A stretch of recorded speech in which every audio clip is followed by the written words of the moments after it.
Bu darsimizda maket, me'llar qatori bilan tanishib chiqamiz. Hujjatimizni joylashuvi, masshtabi yoki bo'lmasam o'lchamlari hammasini mana shu dasturimizda o'rganib chiqamiz. Word dasturiga kiramiz.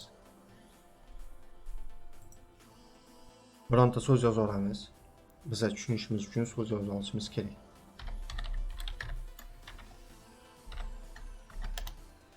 Buni yoza oldik. Endi bunga 14 berib qo'yamiz. Shuni qilamiz. Maketga o'tamiz. Polya. Bu hujjatimizni ikki tomonda sozlaydigan joyimiz. Mana birontasini tanlaylik, mana ustki qildik. Ustki qildik, ko'rdingizmi? Hujjatimizni masshtablari o'zgardi. Mana shunday qilib masshtablarni o'zgartirib, o'zingizga mos tanlab olishingiz mumkin. Buni o'zlaringiz yoza olasizlar.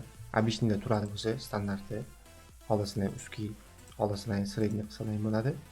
Asosan обычныйni ishlatamiz biz. Endi hujjatimizni knijniy yoki albomni qilib chiqarmoqchimiz. Uni qanday qilib olamiz? Mana shu hujjatimizga kirganimizda bizga faqat knijniy kerak. Ya'ni ba'zi paytlarimizda biz hujjatga ma'lumot yozganimizda knijniy yoki bo'lmasa albomni qilib qo'ysa yoki knijniyga yozilgan narsani albomni qilsak, faylimiz buzilib ketishi mumkin. Biz boshida kirganimizda mana shu maketga kirib, orientatsiyani tanlab albomni qilib olsak ham bo'ladi. Mana albomni bo'ldi.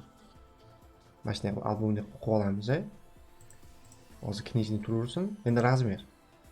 Razmer degani bu hujjatimizning razmeri. Biz hujjatimizda, ya'ni chop qilmoqchi bo'lgan hujjatimizda qanaqa razmerda bo'lishi kerak?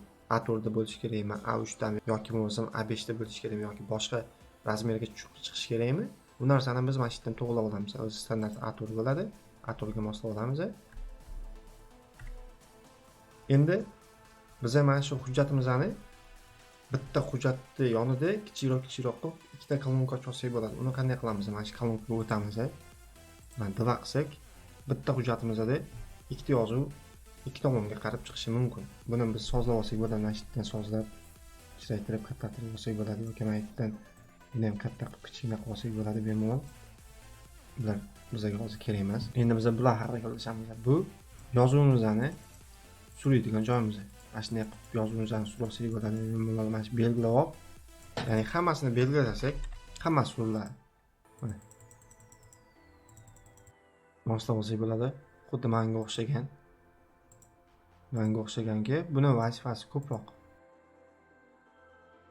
Endi bu.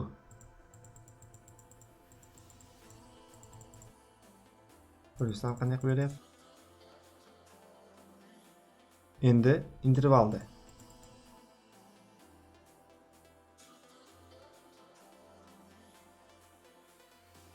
Xuddi shunday qilib sizlar ham hujjatlaringni sozlab olsalaring bo'ladi. O'zi polya asosan обычныйda turadi.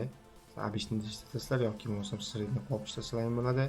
Orientatsiya asosan knijniy turadi, sizlar albomga qilsanglar ham bo'ladi. Razmer o'zi standartniy A4 da turadi. Kolonkani agar sizlarga kerak bo'lsa ishlatishlaring mumkin.